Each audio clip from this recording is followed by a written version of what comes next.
to episode 21 of Press YYZ. A very, very special episode today because we are live from E3 2020. Yes, it is still happening, believe it or not, folks, despite all the pandemic rumors and everything, it is still happening, right? Mitch George? I want to apologize to all of our audio listeners who had to hear that in their ears. No, I don't apologize. I thought that was great. I appreciate you, Alex Cozina. How are you today? Oh, thank you. It's amazing. It's just you and me on this podcast. There's nobody else here. Yeah, crazy. Here live at the LA Convention Center. Oh, yeah. Isn't it great? Yeah, I mean, Isn't it great? We had to, it took us a while to set up our hotel rooms to look like our rooms at home, but I think we did a good job. Yeah, I think so too. Our set design budget, ever since we became affiliate, is off the charts. That's still a work in progress. How are you feeling, Nathan? I'm feeling good, busy week. Going back to work on Friday for the first time in a few weeks out in the field. Wow. So that's going to be fun. Mm-hmm. Yeah. And last but not least, our baby boy, Alex. How are you? Hi. Can I go back to play Persona?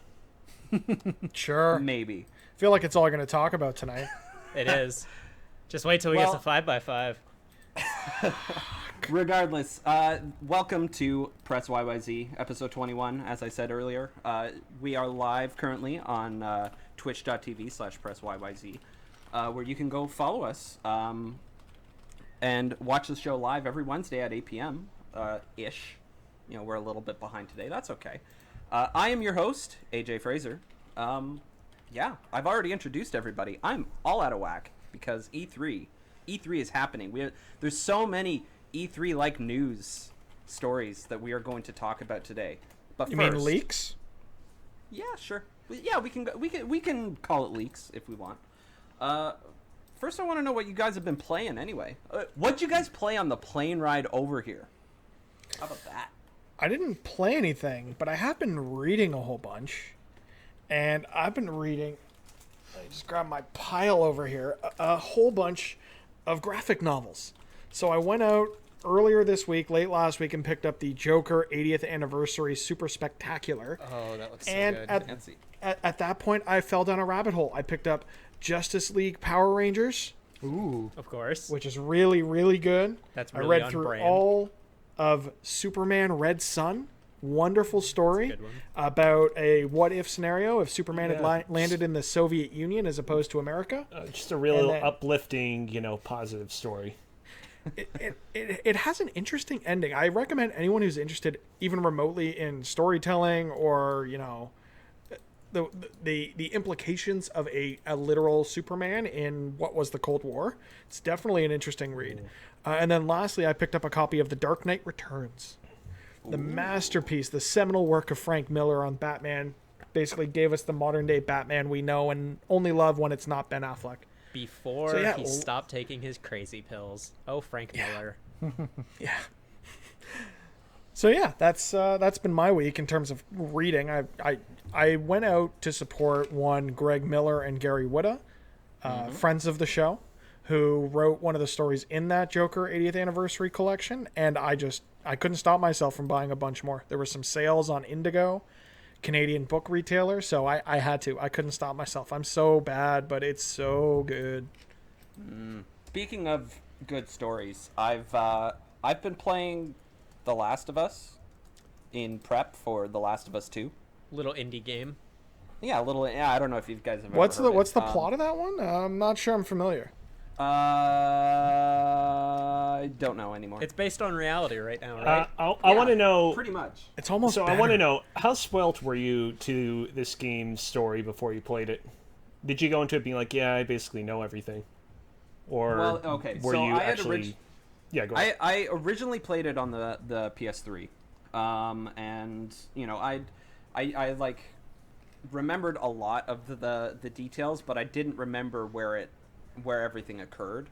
For example, there's a very poignant scene with some very large animals that occurs, and it's I thought it happened a lot earlier than it did in the game.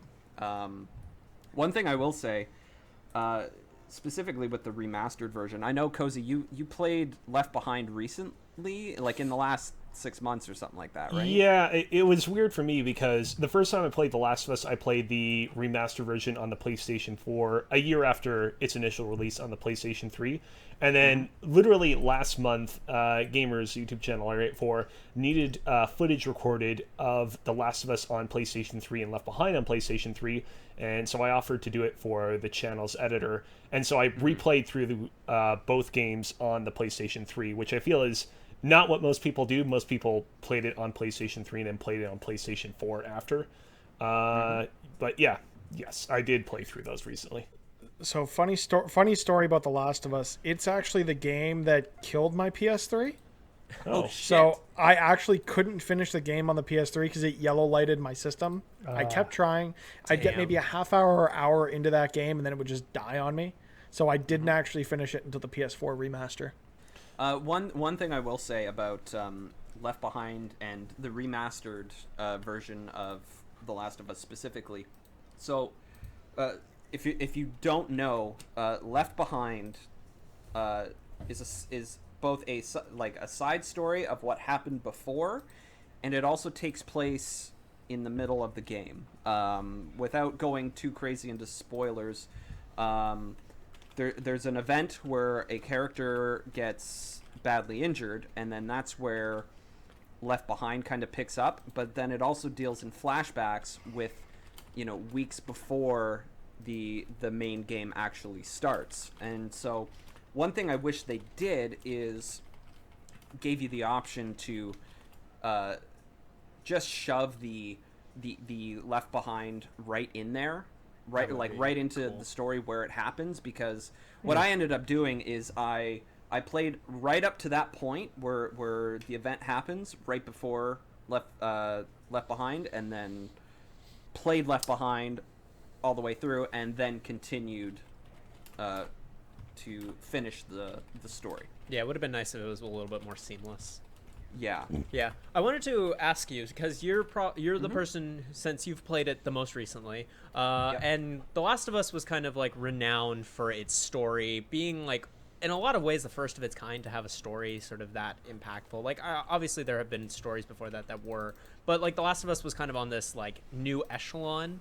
But since then, we've gotten games like God of War, and I would say Red Dead Redemption 2, and other games that have fit, in Uncharted 4 even. Don't give me that face about Red Dead 2, Mitch. But regardless, we've gotten these games since The Last of Us that have like been on this level of storytelling in games. How do you think The Last of Us holds up in comparison to like those games now? Like, how do you think The Last of Us holds up? Honestly, I think specifically the moments where the story is being told hold up just as well as they did back then, and in comparison to all the things that have come out recently. Back then it was right up there with a top tier Hollywood script, and it still is. The only thing that kind of two things don't really hold up in my opinion. One is even in the remastered, it still looks like it was built as a PS3 game, because it was, right? Even if it was end of life PS3, it still looks and feels like a PS3 game, and it's still even still gameplay wise, a lot of that kind of is held back in that point in time. But yeah, story wise, it seems fine. I suspect we'll probably talk more about the original Last of Us when we, in due time, record our The Last of Us Part 2 spoiler cast. Spoilers. I will say right off the bat, I actually enjoyed it more when I played it the second time around on the PlayStation 3 a month ago. When I played through the game the first time around, my exit impression of the game was I appreciate what it's doing, but I don't know that I love it. And the second time around, I kind of came off of it being like, I actually genuinely really like this game.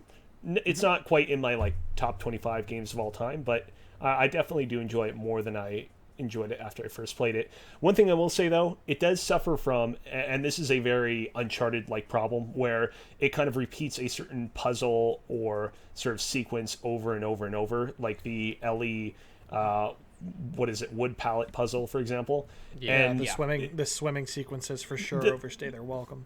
what makes it most annoying is that the game directly references the fact that it's being repetitive. Like, there's one very specific part of the game where Ellie is like, oh man, we gotta do this again. It's like, I feel like if your characters in the game are complaining about the game being repetitive, maybe you should listen to them. I mean, I'm going to drop a major spoiler for The Last of Us Part 2, so if anyone doesn't want to hear, cover your ears, take off your headphones, whatever you're going to do. Ellie has learned how to swim. Oh, Joel wow. taught her how to swim? Son of a bitch! What? I didn't even know that. Right? I'm Oh, did you not not? even. I actually Oh, didn't I'm know sorry. that. That's fine. I'm sorry, yeah. So no more dealing with that. That's so like. That's so in like the lowest level of spoiler for that game. I don't really. Oh, no, I know. I did that Yeah. intentionally. Okay. Fair enough. That sure did bring a smile to my face. Nice. A Pokemon smile. Yeah, that's a I thing. brushed my teeth before the podcast. So please explain to me what the fuck this is, because I heard you talking about it before we started recording. I have no idea what this actually We're going to is. talk about it a lot. Like, the main news chunk of this show is Pokemon news, which I'm so happy about. And I know Cozy's with me. Please tell me, though, about you smiling with Pokemon. Okay.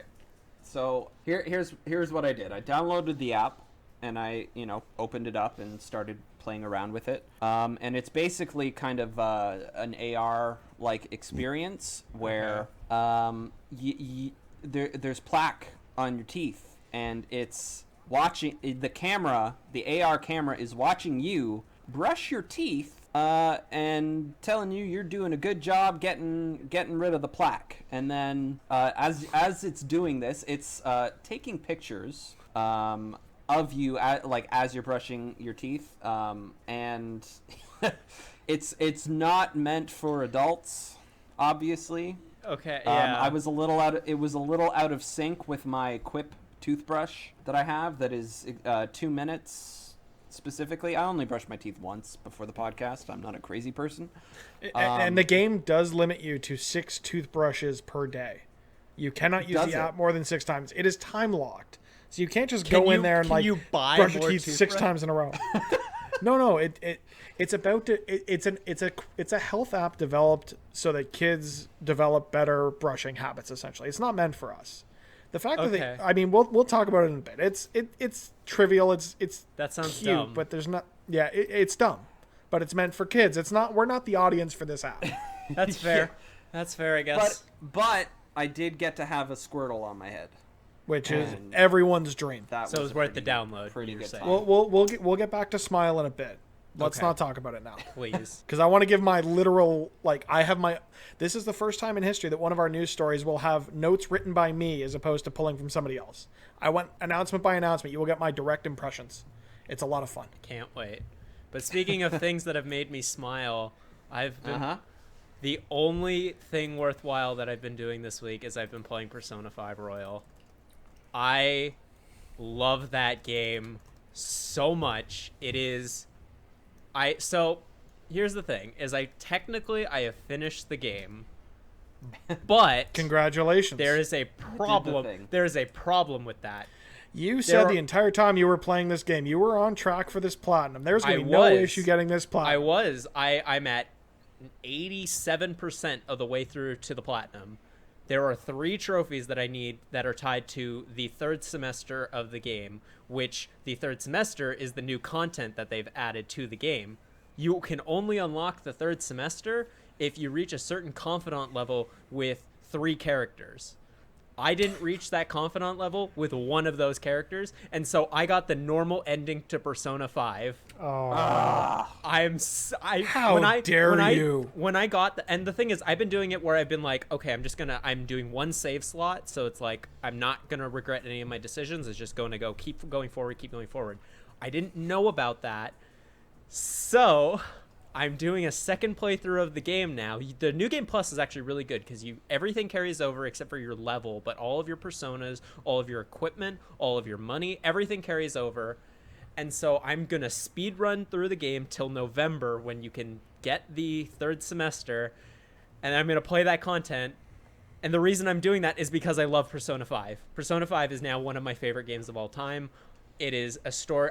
Even with the normal ending to Persona 5, I cried multiple times during it. That game, it is a game that has kept me invested for 96 hours, and it's going to keep me invested until I get to the new content in Royale. That's what I gotta say. Yeah, I love Persona 5, and as soon as I'm done with Royale, I'm probably going to download 4 Golden, because I think, like, I love this franchise now, and Persona 5 is like the perfect gateway into that.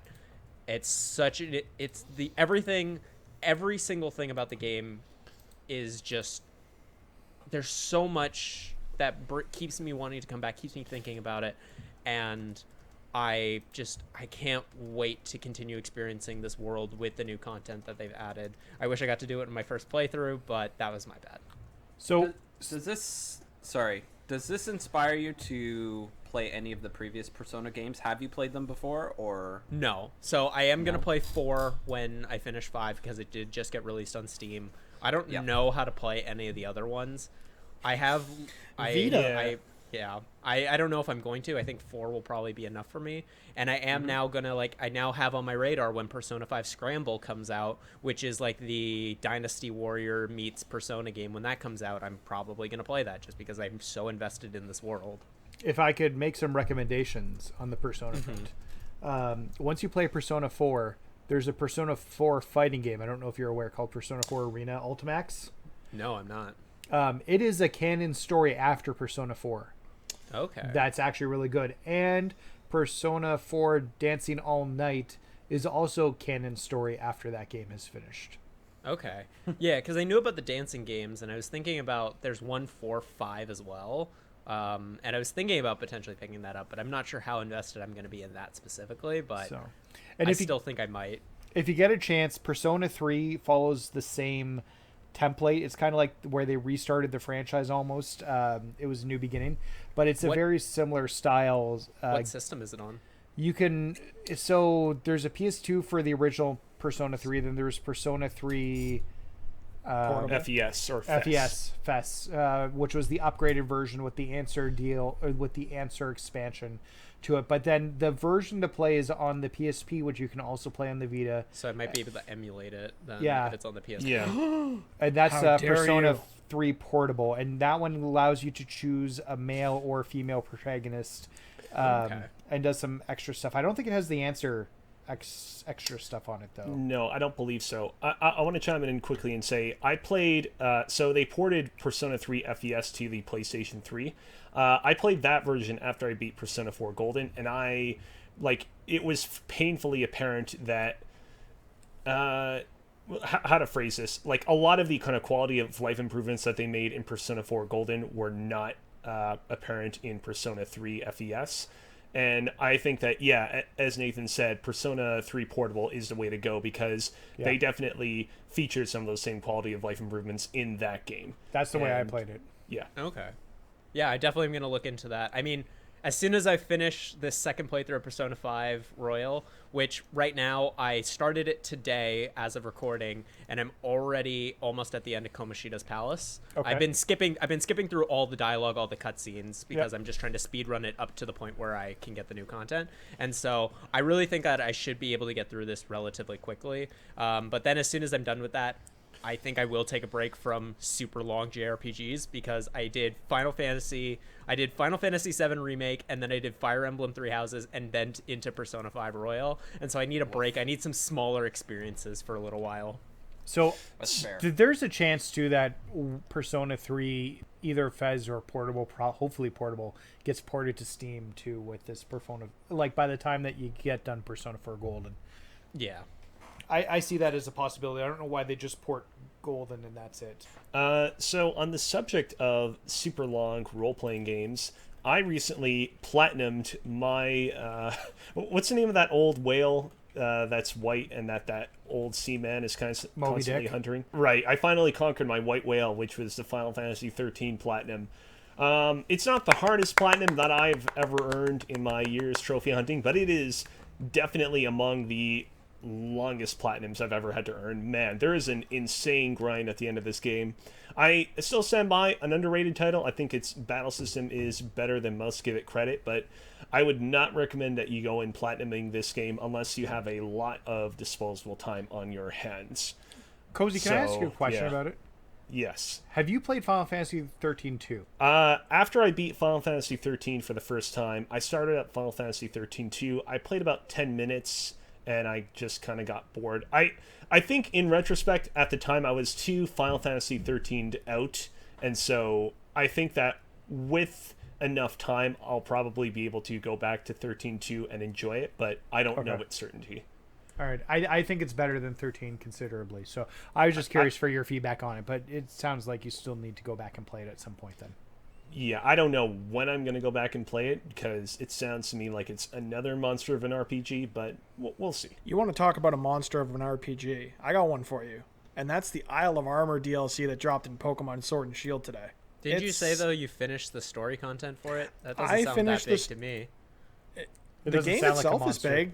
The DLC, well, I mean, Pocket Monsters. Yeah, the DLC is not the longest, but I also I didn't meander. So essentially, what we thought of the DLC is what came to pass. The DLC is just a new wild area with its own dens, its own Pokemon available in it, and its own small story content, which wasn't, I mean, it's Pokemon writing, so it's not fucking Shakespeare, but it was serviceable in terms of getting you through the story beats you needed to get through.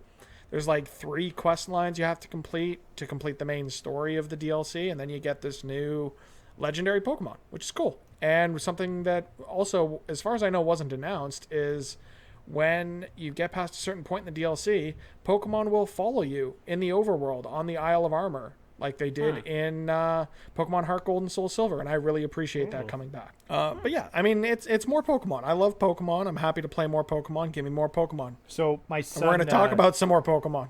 My son woke up to this news today. I let him watch the Pokemon Direct, which I think we'll talk about soon. We will. Yeah, but he's like, wait, Dad, the DLC's out today? I was like, yes. And he's like, Dad, can we get it? Can we get it now? I'm like, well, I'll have to talk to your mom about it. And so all day we toyed with him. And we're like, well, maybe once you do enough chores, we'll consider it.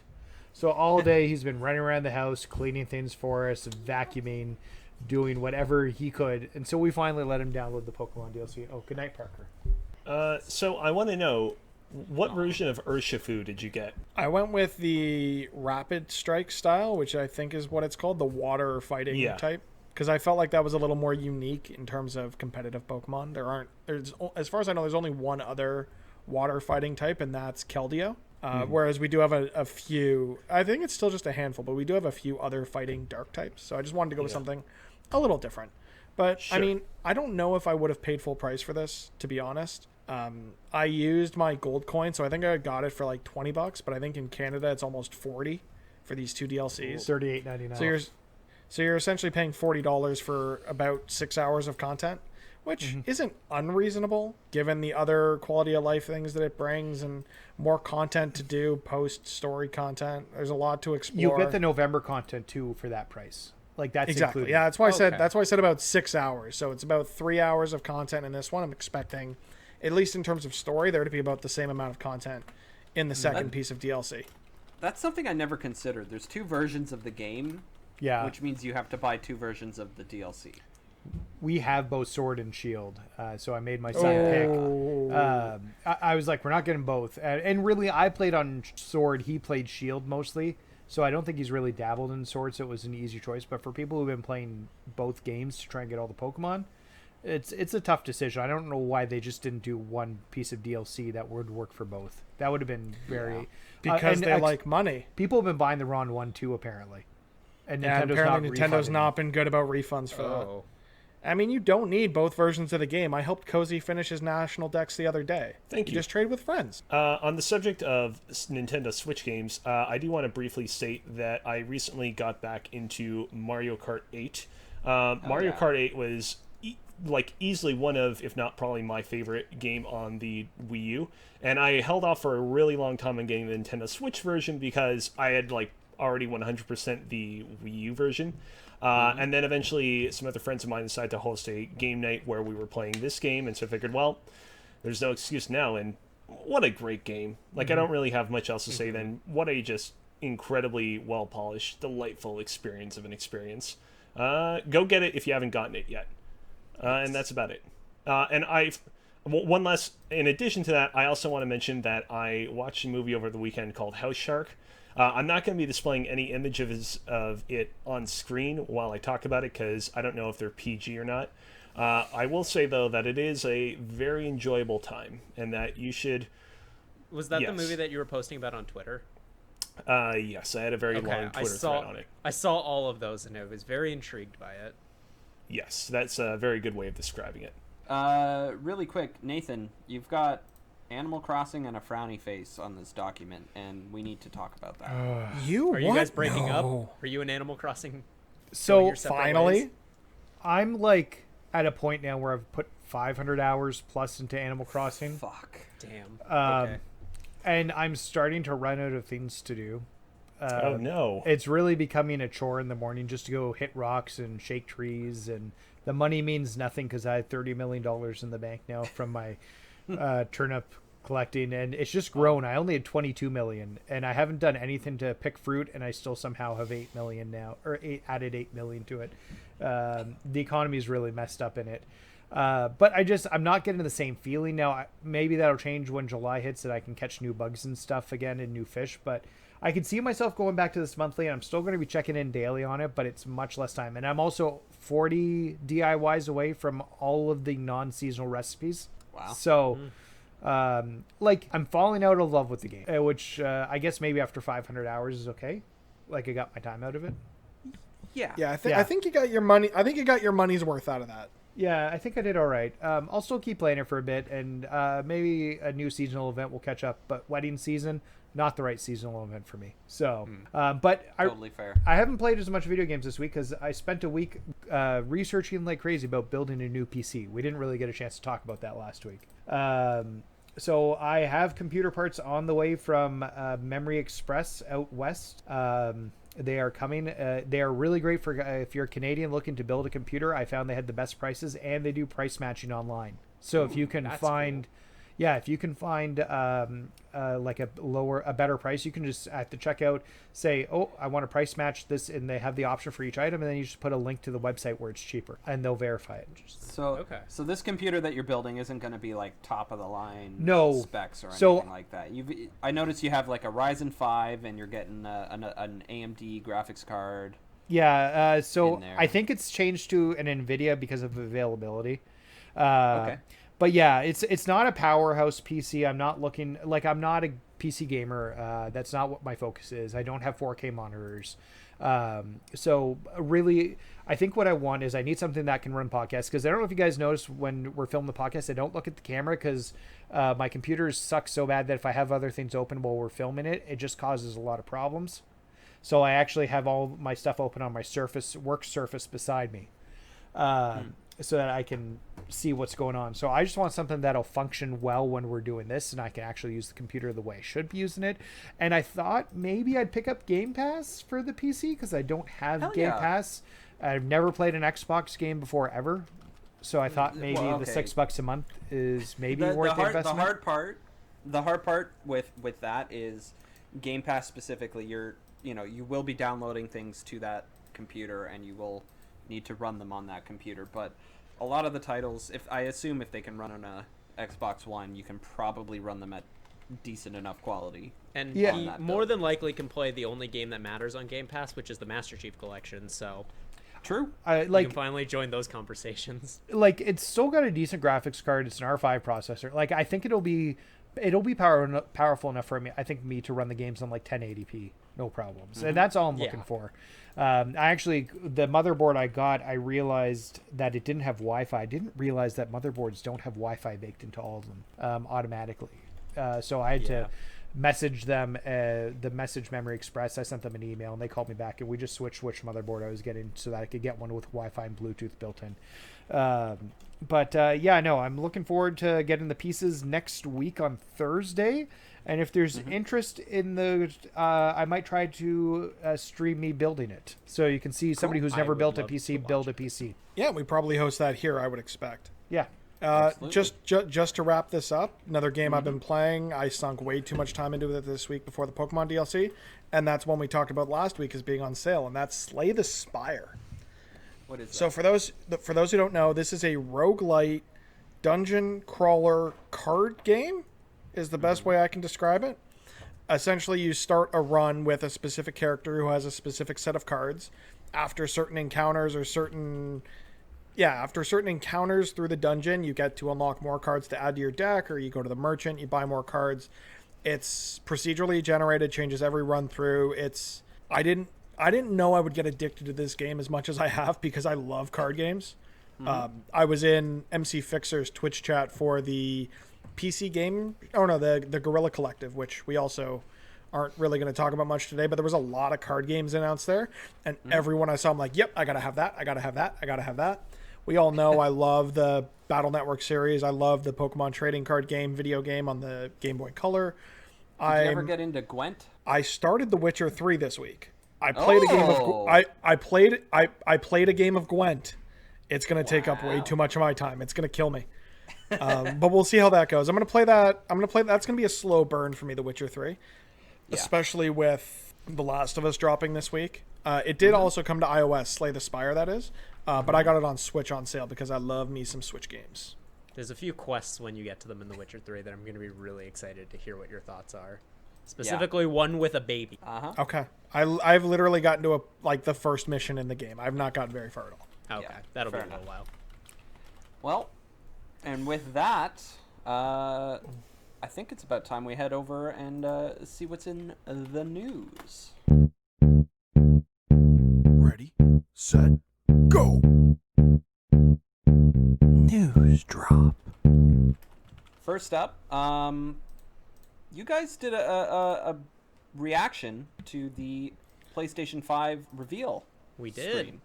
Yeah, we put out a second helpings episode just talking about our thoughts about the entire freaking thing. Yeah, we talked about every single game. I was a little busy playing The Last of Us, trying to finish it as quickly as possible because I had totally forgotten how long that game was, and I wasn't sure if I was going to be able to make it before The Last of Us 2 comes out, and it's a whole thing. But yeah, no, Bug Snacks. That's all I have to say about that. Fuck yeah, Bug Snacks. Let's go. Game of the Year 2020. Yeah, it was a game of show. As I said on the episode that we recorded, I think that Bug Snacks has become a little bit too popular too fast, and while I have no doubt that the game will be of a great quality when it launches, I'm hoping that they can sustain the momentum that they currently have now all the way to release. Cozy, the developer today said that it's like Ape Escape. Ape Escape is dope. This is gonna be a good game. Is it? If you go to the developer's Twitter, they released what they called the did they call it the prequel to it or whatever? Just go check it out on Twitter. They're I'll have to check that out. Whatever they have there, it's a pretty good bit they put on. And make sure to check out the episode because I think it was actually really, really well done. I thought we had really good conversations throughout the whole thing, and I think Nathan did a really good job hosting it. Yeah, I don't know. We'll see about that. I mean, I had to edit it, so I can confirm. All right. My girlfriend watched, and she had very good things to say about the episode. So yeah, I haven't listened back to it yet, but I know when I get to it. Like I got to AJ's episode from like a month ago this week. Everyone in this group does a phenomenal job when they take the hosting chair, and I really appreciate getting a chance to not host. So thank you. You're welcome. Anyway, next up, let's just get into the Pokemon Corner. Let's talk about what happened. What happened today? Did we see Pokemon Sleep? No. What the fuck? Oh, I forgot about that. The notes in our Apparently Pokemon they Corner did brought to you by yours truly. I didn't go anywhere else for this. This is just coming from me. Pokemon Smile was announced today for iOS and Android. Are you fucking kidding me? Is this a joke? Seriously? We saw this before Sleep? Available now. Okay. That's all I've written down for Pokemon Smile. We also got an... Sorry, go ahead, Cozy. I just want to say, I'm rewatching the press conference right now. I'm noticing that he has two Detective Pikachu amiibos in the background, which those things are pretty rare. Like you have to really get up early in the morning if you wanted to get those amiibos back in the day, and I feel kind of jealous, to be honest. Cozy, don't worry. We're gonna get to speculating about that background soon. Yeah. Yeah, we are. The second game that was announced and talked about a little bit was Pokemon Cafe Mix. This is a free-to-start title. It's a puzzle game coming to both Switch, Android, and iOS. You're preparing drinks and dishes. You're expanding your cafe to offer more selection, which brings more Pokemon to the cafe. So is it like it's going to be available soon. No. Okay. The puzzle, it was more... Yeah, it's more of just like linking... It's almost like a Pokemon Tro. It's not quite match 3. It was just like create the longest combo. Almost like a Pokemon Troze. It doesn't look like a puzzle game like in your traditional sense because you're just swirling your finger around. I'm not sure what that will feel like gameplay wise to try and get. I gotta say, the gameplay footage that they showed here, it didn't look like it looked hard to track, but I'd imagine that in practice it will probably be simpler than it looks like on screen. My son says it looks like a game he played on his phone called Yokai Watch Wibble Wobble. Huh. I don't know. He loves the Yokai Watch franchise, and it was he's like, oh, it looks like Yokai Watch Wibble Wobble. I mean, Pokemon Sun and Moon actually borrowed a lot of elements from Yokai Watch because at the time of those games released, Yokai Watch was doing really, really well in Japan.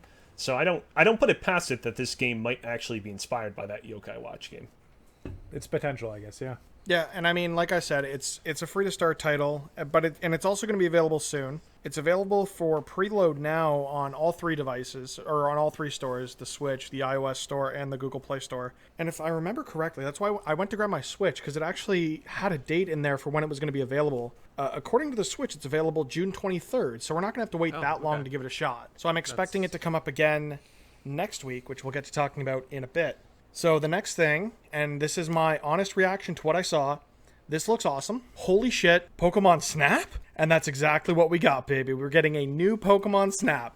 This is the only thing I heard talked about from this press conference on Twitter. It's the most important thing from the press conference. There's no question about that. I know people have been asking every time there's Pokemon Direct, where's my Pokemon Snap? So now they're finally getting it after 20 years. What's frustrating is they had not only the Wii U, which just the design of the controller and everything for Pokemon Snap, that would have been perfect. They also had the 3DS, and they still didn't do it. You kind of got a little bit of something in Pokemon Go, but it wasn't Pokemon Snap. And then, great. Now we're getting Pokemon Snap finally. I wish they did something earlier. I think it might have been a factor of finding the right partner, because we actually know that this isn't coming from Game Freak. Bandai Namco is actually developing this title. We don't have a release window or any more details. If it's similar in length to the original Pokemon Snap, I really hope it's not a full price game. Yeah, so jumping off of that, one comment that I had on Twitter is I hope that this game is not absolutely gigantic. I think one of the appeals of Pokemon Snap back on the Nintendo 64 was that it was a relatively small and compact experience. It was a kind of game that you could have a shitty day at school and you could come home and over the course of a long afternoon, you could pretty much beat and 100% it. Obviously, I hope that they make up for lost time and have this be a bigger experience, but I hope that it's not the biggest game in the world. Someone on Twitter actually responded to my tweet. I think it was Maverick. He said, maybe they could have, the levels feature procedurally generated Pokemon selection. So, the actual size of the game would be relatively small, but the possibilities for what Pokemon you could be photographing would be potentially endless, which I think is a neat idea, and I'm looking forward to seeing what this game does. So I wouldn't hold your breath for anything like that. It's gonna be exactly what you expect it's gonna be, I think. My hope with it is the original one had branching paths, so while you could get through it in one playthrough, sometimes you had to play through it a few times to find the different paths or the different areas. Or you had to do different things to get different Pokemon to appear. I want to see more of that. Put more branching paths in there. Make it so it is like a 3 or 4 hour run, but you get to different, you go through different areas and you go through different paths depending on what you're doing. Kind of like when you used to do the Star Fox map and you could pick your way through it. I was just going to say Star Fox, Yeah, when you're going through the Star Fox map and you're picking, you might completely miss this entire planet. but you went to other things instead because you did other things. So I don't know. Like, it wouldn't still make it the deepest game, but it would put some choice out there and give you a few extra plays out of it, which is, I think, the best we can hope for in this type of situation. Yeah, I think the other thing we saw too is we saw Pokemon from every generation, as far as I can tell, That was going to be represented my next here. question. So I'm really hopeful that there's a lot more content for them to feed from for this. Maybe it isn't that it's all in the base game. Maybe this is another opportunity for them to offer DLC. So they'll just do the base game, and then for $20 they'll offer a Sinnoh map pack or a Johto map pack or whatever they're going to do to expand this game and keep it going, as opposed to just being that first 3 to 6 hour experience that I'm expecting myself. Absolutely. But we also have no idea when this is coming. They just announced it as new Pokemon Snap. Next year, The next probably bit would be my guess. We'll have to wait and see. The next piece of news that we got was around Pokemon Go. They spent a bit of time talking about how Go Fest this year will be going digital due to the ongoing pandemic. They announced that Victini, the Victory Pokemon, will be available in Pokemon Go at some point in 2020, presumably through special research, the same way other legendary Pokemon of that ilk have been available in the game, and that Mega Evolutions will come to Pokemon Go at some time in 2020. Are they necessary? Mega evolutions? I mean, it'll affect the Pokemon Go? PvP meta a bit, I'm sure, but I don't care. Somebody can correct me on this if I'm wrong, but I believe that I believe last year there was an event where you could go out into the wild and like basically capture a bunch of Gengars in rapid succession via max raid battles. And I remember at the time the scuttlebutt was like, "Hey, it's great that we're getting these Gengars, and we even have an opportunity to get shiny Gengars, but the problem is that shiny Gengar looks very similar to a regular Gengar." And I believe that at the time, somebody like affiliated with Pokemon Go teased, "Hey, you look forward to Mega Evolutions because Mega Gengar looks very different from regular shiny Mega Gengar looks very different from normal Mega Gengar." I think that, like, don't discount people who like the prospect of Mega Evolutions because it adds a little bit of extra aesthetic flourish to their pokes, or, just because it's something neat to have. Yeah, shiny Mega Gengar is all white. It looks really dope compared to Right. traditional Mega Gengar. Yeah, but that's about it from the Pokemon Go update. There's a little bit more coming in a bit, but not too much. They then got into talking about the Sword and Shield expansion because, as we've said, the Isle of Armor, so the first part of the DLC expansion pass, is available now. There was a new trailer associated with that, just showing off a little more of the gameplay. They did announce that Zeraora is coming to raids in Pokemon Sword and Shield, which is a mythical Pokemon from the previous generation, and announced that if 1 million trainers complete Zeraora raids between now and June 28th, it will unlock the opportunity, or at least be the gift, of a shiny Zeraora, which is previously unavailable. I already battled a bunch of them before we went live with this podcast. One thing to note is that you can encounter occasionally shiny Zeraoras in these max raid battles, and it's weird because you can't catch them after you beat them, and so the whole time it's like, this feels super unfortunate. Wasting that shiny opportunity on something you can't catch. Yeah, but I recommend everybody take the challenge. I actually managed to beat one of them, so that's 1 point towards the 1 million goal, accomplished by yours truly. They have a pretty wide selection of moves, including dragon moves, electric moves, fire moves, but it is a totally doable challenge. Cozy, we should totally organize a Sword and Shield raid night or something within the Kind of Funny Toronto community. That'd be fun. Totally down. Okay, the last little bit of news from Sword and Shield is to tie into this announcement. They've released Galarian Farfetch'd and new outfits based on the dojo outfits from Isle of Armor into Pokemon Go. And then finally, they announced that another Pokemon Presents presentation would be coming next week on June 24th. And this is where things get interesting, fellas. Yeah, what Because expectations do you have for it? my expectation is we're getting Gen 2 Let's Go. What Yeah. about Pokemon Sleep? When are we getting that? We might get we'll- that too. Yeah, Wait, we'll that's all probably I get wanna that see. thing. Can I make a prediction? Pokemon Coliseum. Oh, That would be cool. I'd kill for that. So they can bring your mini game back, Cozy. What was it? Lick a ton, like lick the ton and hit the right spot. That was I mean, Pokemon. hold on, I that have was 5 Pokemon different Stadium. corrections.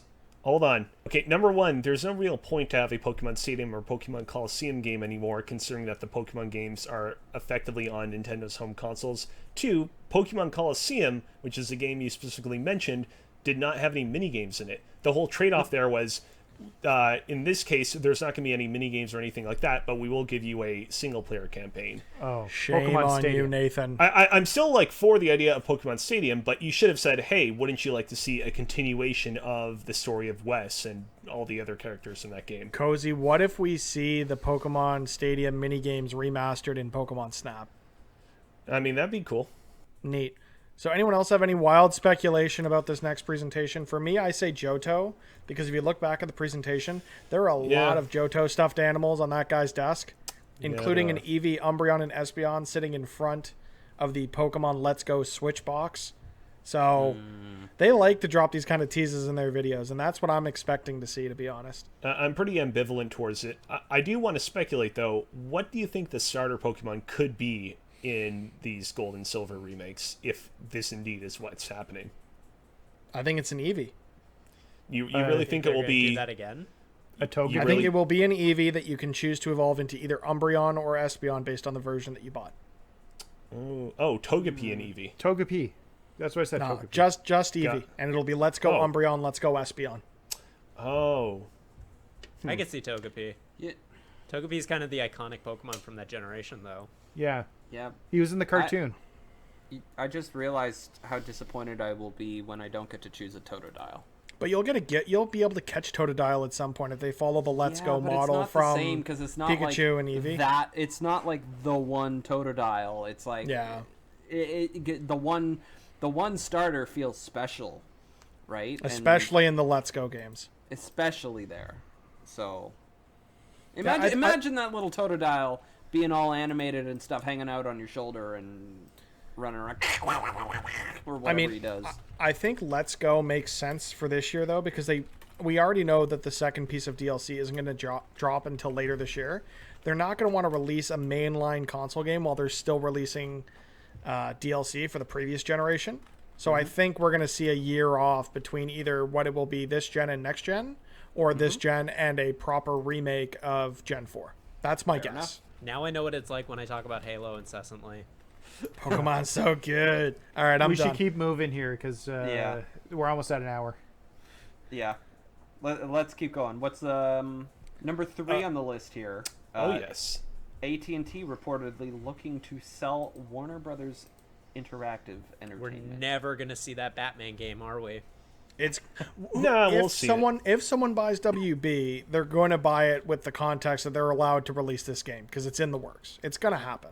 Maybe. But yeah, interesting thing that I pulled with this article as well was a second article from gamesindustry.biz from Brendan Sinclair of an industry analyst saying that the sale of WBIE could set off a wave of mergers and acquisitions leading into next gen, as all the major developers, publishers, console holders will want to go into next gen as strong as they can. So it'll be interesting to see what happens over the next few months with regards to sales. Fair enough. Yeah. Not a lot of information there. It's just if you guys had to pick a landing spot for WB Studios, so Rocksteady, WB Montreal, what is it, TT Games, who would you want to see buy these studios? Okay, but who do you expect to buy these studios? I could see Microsoft though trying to make some big fucking moves. Microsoft has been really trying recently of picking up studios, and if anyone like they need to, and plus like they need to do that. Yeah, a studio like Rocksteady is doing what they need, which is to compete with Sony and their third-person character action games. Yeah. And so Rocksteady could be a really good investment.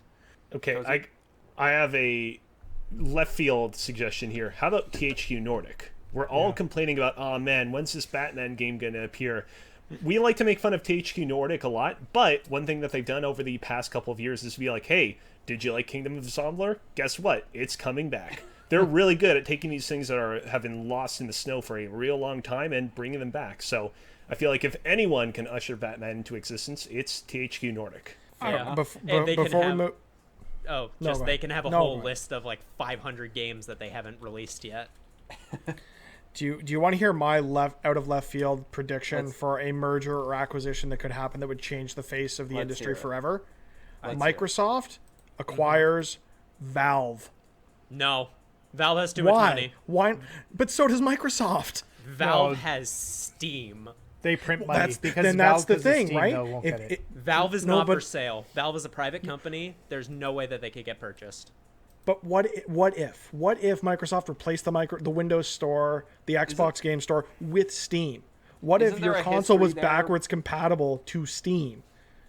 Yeah, not gonna happen. honestly, the only thing that I can see being like that much significant, like, well, other than like the game catalog and everything, when it comes to Steam, the thing that I want most is something that I took advantage of in with PUBG and whatnot back when that originally came out.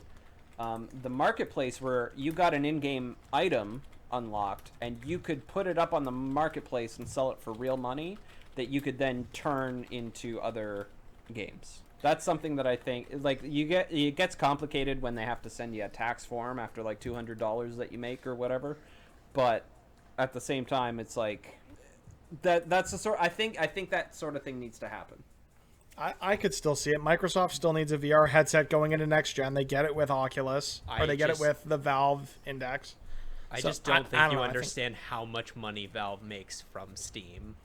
Like, I get it, but yeah. Microsoft makes a lot more. If they really wanted to go in on next gen and replace a garbage store like they have in Windows, why not? Mm-hmm. You throw enough money at a private company's doorstep, their board of directors is going to say you are selling for this much money.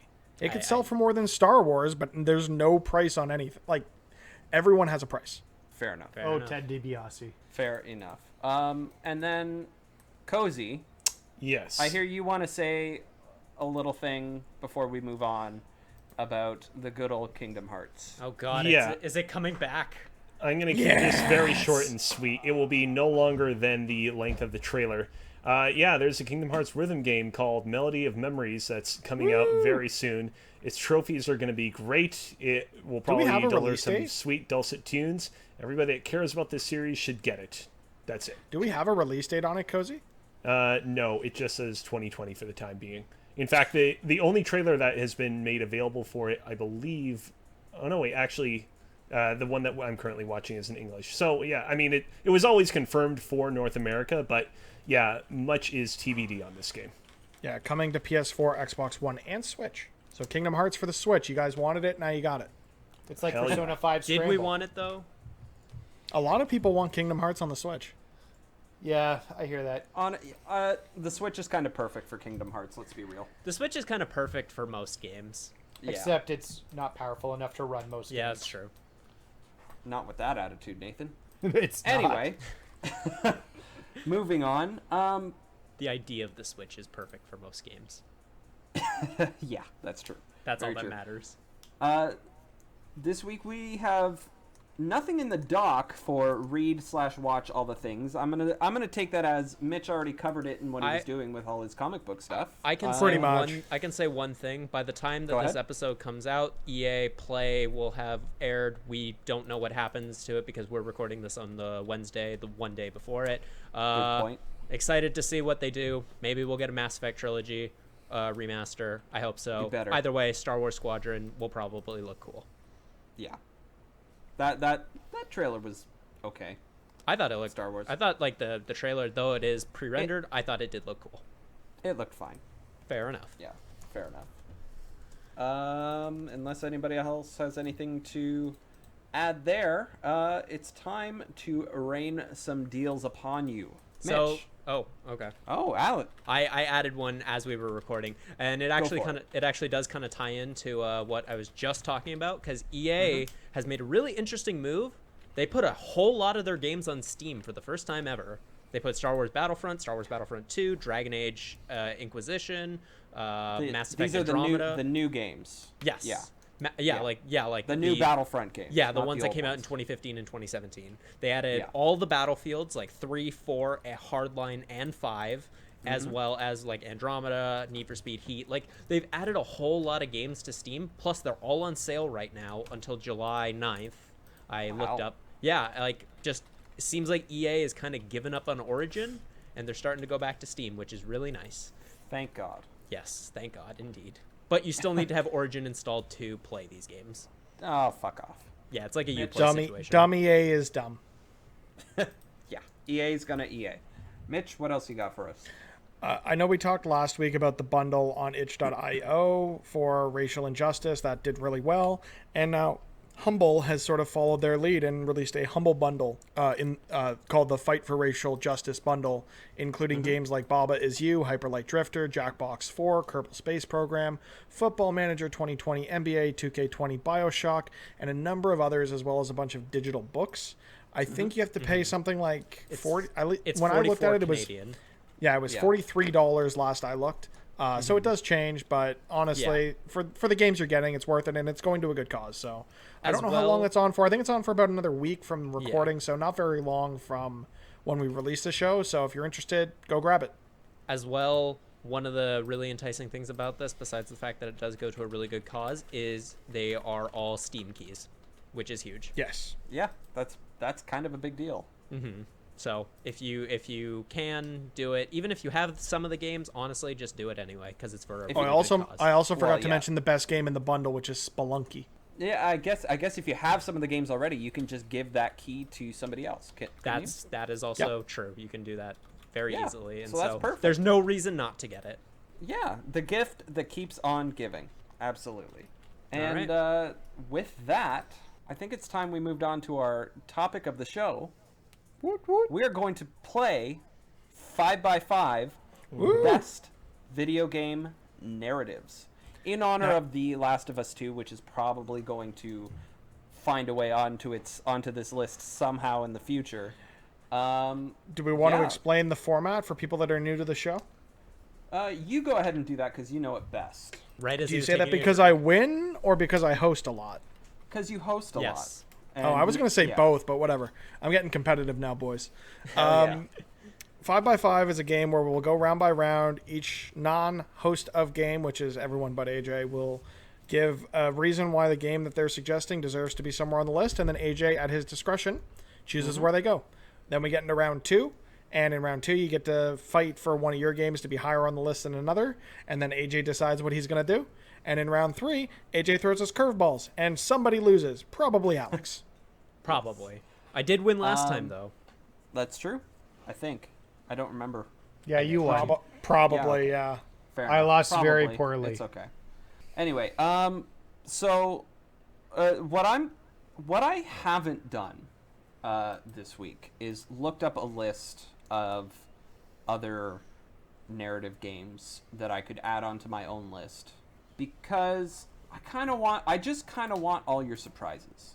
And so what I'm gonna say here is we're just gonna each of you is going to pick 3 games and present them to me, and we're only gonna go up to 12 this week. Keep it. Narratives can get kind of long. We need to keep it short, sweet, simple. And let's just try and remember to be kind to one another and have a good time. Everybody, you need to shake hands. Kindness doesn't win this game. You I would guys like are to going flip a down. desk over right now. Yeah, okay, fair enough. Fair enough. So that being said, how about we get started? I'm gonna pick at random here, and let's just say, Cozy. How about you go first? All right, cool. All right, I'm gonna say that my first pick is, all right. I hope that you'll forgive me for this because it's in a way 2 games, but you'll understand in a second. It's Half-Life 2 episodes 1 and 2. I think that Half-Life 2 in its base form is a fantastic game. However, admittedly, a lot of the experience is very solitary. A lot of Gordon Freeman's adventures in that game are spent by himself and his own thoughts. And what episode 1 and episode 2 do that is significantly to the expansion's benefits are that they pair up Gordon Freeman with Alex for a lot of their durations, and I feel like they make them that much better. I feel like both episodes both do a great job of serving as a kind of conclusion / continuation of episode 2's story while still standing on their own, and I feel like the work that they did at kind of making you come to really kind of appreciate and respect and just fall in love with Alex, not like romantically, more like platonically over the course of duration. I feel sort of it set the tone for many other action adventure games to follow, like the Uncharted's. something you said in there really kind of hit my heart place, and that was fall in love with Alex, and that is something that really bleeds true to me. So you know what? I'm going to give you the number 1 spot right now. Oh, wow. Look at that. Congratulations. Congratulations. That's never happened before with regards to right? the first person that responds on 5 by 5. We'll see how long it lasts. I want somebody at some point to give an answer so bad that they don't even get the number 1 spot. It's happened. It's happened has it previously. happened? I think it's happened. No, I think it's every not- time they're like, everyone's begrudgingly put it. I know there's been times where like halfway through the list, I'll be like, I can't even give you like the number. It's 6 never been the slot. first game. But it hasn't happened for the first game, and that's what I really want to have happen. One day, Yeah. hopefully, when you host a 5x5, I'll be the you know change what? I want to see in the world. Do it. Exactly. Absolutely. Nathan, let's hear from you. So I'm going to talk about a game that got me emotional near the end, and I didn't expect that. There's this game. It's on the PS4. It's one of the PS4's biggest games, and it stars a web-slinging spider. And somehow through that game, they tell the story of Peter and Dr. Octopus and Aunt May. And you know where it's going, and you know what's going to get there, and I don't want to do spoilers. But it gets there, and during the final boss scene, which I think most games whiff, I think they do poor jobs in final bosses. I was actually emotional to a point where I was like tearing up a little bit with what was going on with Peter and a surrogate father figure that he had created. So I don't see that often in a lot of games, and I just felt that was a really powerful moment, and it took time. It wasn't just like this just happened. It was told slowly throughout the narrative of the story of the game. So, anyways, that's my pick: Spider-Man PS4. Fair enough. I hear a lot of good things about Spider-Man PS4. Have you not played it? Unfortunately, I have not played it. It's What? something that I never got around to. So unfortunately, I got to put you below Half-Life. All right. That's not. I'm not going to blame you for this one. This one's on me. But it's my list this week. So really, that is on all of you at this point. You let me do this. I'll buy you a copy of it if it means you'll put it up the list. I swear to God, it's not even my game, and I want it to be first on this list. Yeah, I'll spend the $20 to get you the Game of the Year edition. I will give you my copy so I can buy it digital, so I have it on the PS5. See, that's the way to do it. We'll see what happens. All right. Next up, Mitch. Give me your game. The game that's made me the most emotional, having played it based on the story it built over a small time span with 2 very, very well-written, well-rounded characters, is Telltale's The Walking Dead Season 1. The story they tell about Lee and Clem and surviving in a world that there is no surviving, and just learning who they are, seeing their relationship grow, and where that ends up at the end of that first season. I would argue it's the best narrative we've ever seen in a video game because of how well this story is executed, how well written it is. It's a masterpiece, and anyone who cares at all about video game narrative needs to play that game. That's a tough one, because you were telling me so many good things about Spider-Man just recently, and then you come out with this. I have to argue for my own game. Nathan stole my first game. I had to do something.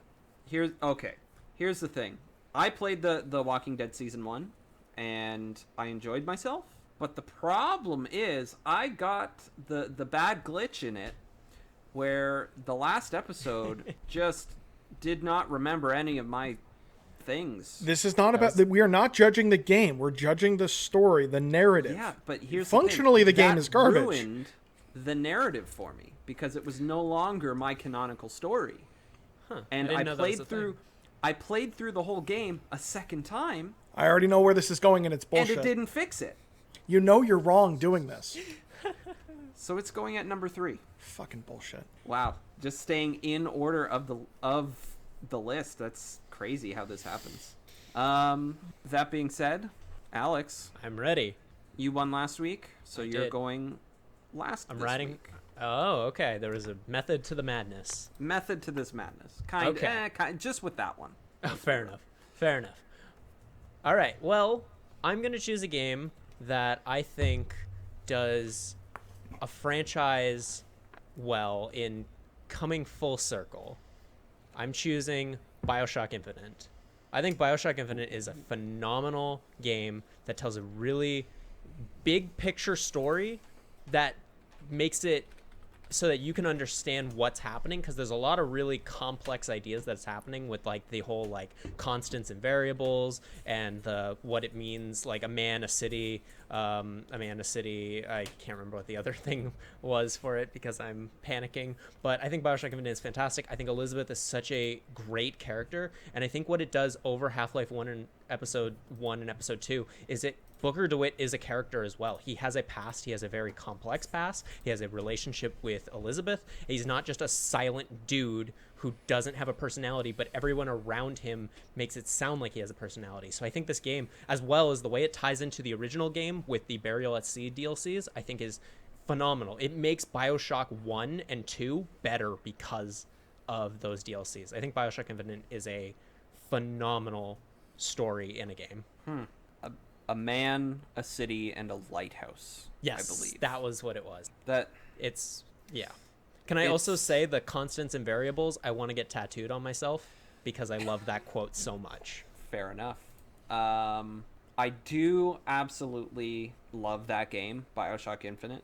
And you know, all the things you mentioned are very poignant points.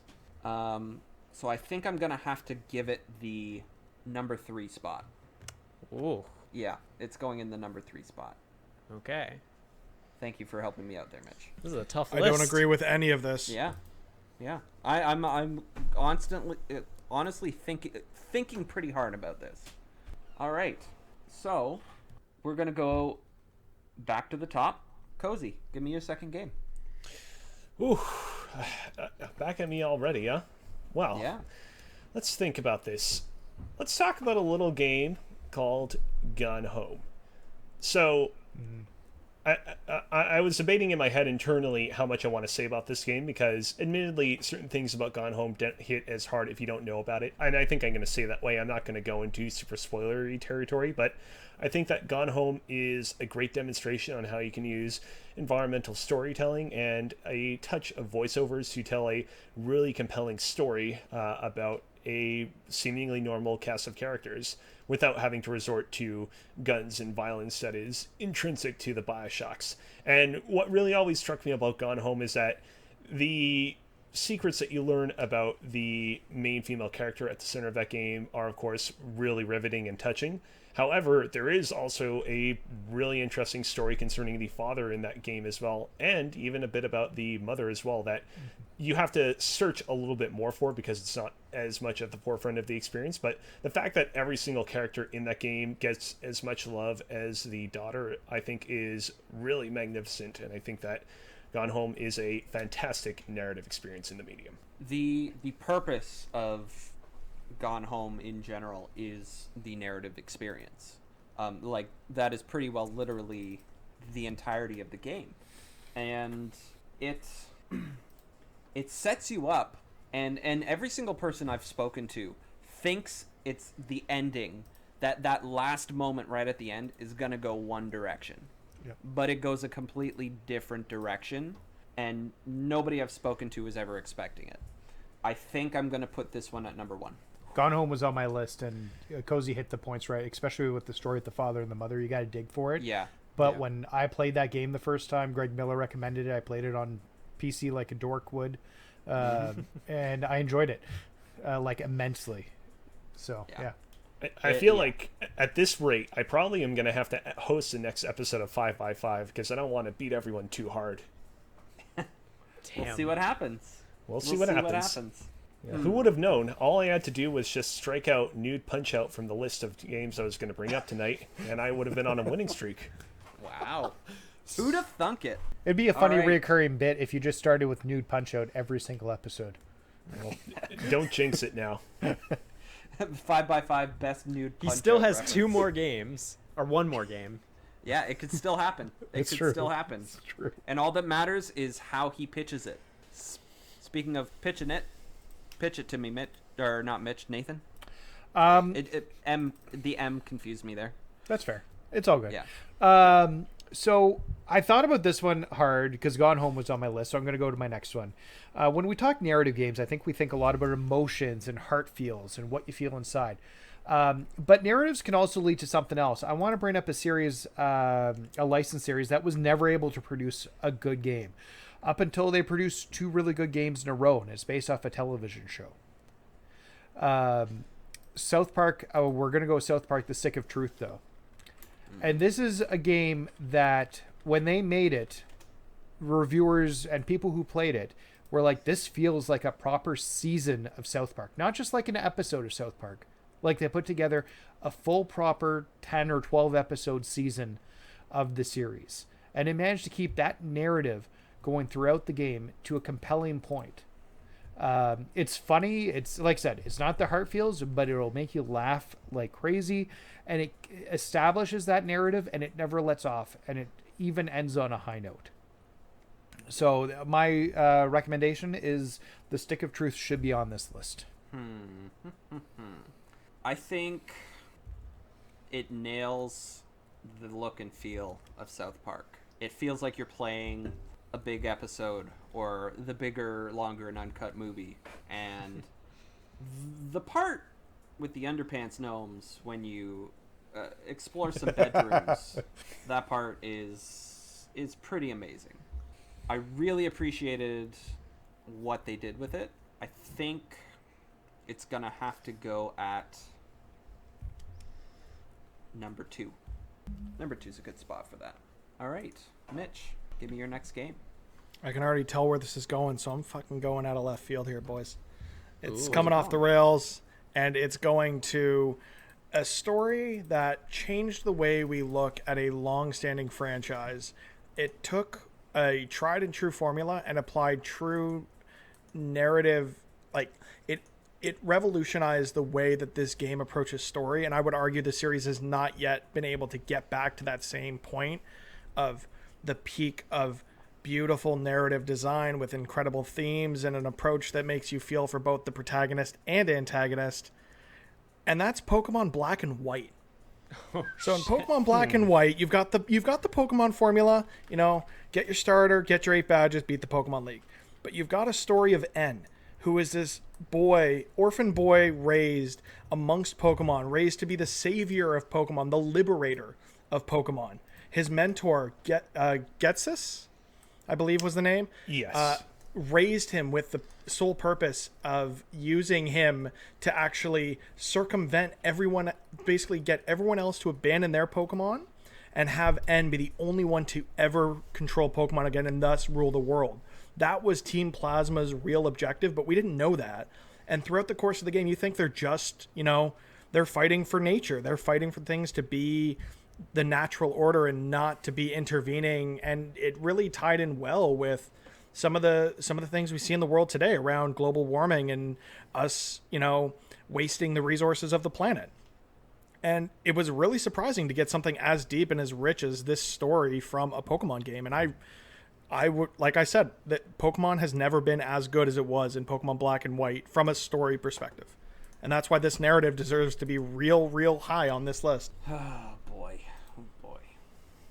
Listen, I actually do love Pokemon, but Black and White were definitely not my favorite. I'm not saying they're my favorite. I'm saying from a story perspective, from a narrative, the narrative thread, it's never been as strong as it was in Black and White. I agree, but it just didn't grab me. It didn't grab me the same way. And then they had the audacity to make direct sequels to it, which built on that same narrative design instead of a new versions. You didn't need the new version. It was a good story that deserved a continuation and continued well into the story of Neo Team Plasma in the sequels. It wasn't as strong as the first, but the first one on its own as an isolated story was phenomenal. I want to give you the benefit of the doubt. So do it. But right now, in this moment, I can't, in good faith, get it higher than BioShock Infinite. So it needs to go below that, number 6. Oh, shit. Mitch is having a bad week. And I promise AJ you, I'm doesn't not know how to host this targeting show you on this one. Oh, no? No, not at all, eh? Not this time. Well, from what you're doing, it seems like you are. No. You'd be Whatever. surprised. Wait until the next time I host this thing, asshole. You thought I was mean to Nathan last time. Let's see what happens next time. Yeah, fair enough. There's gonna be some grudge matches happening soon. Oh, you know it. We're gonna get into Press YYZ Fight Club at some point. Oh boy. All right, Alex. All right, I am choosing a game, another sequel to a game.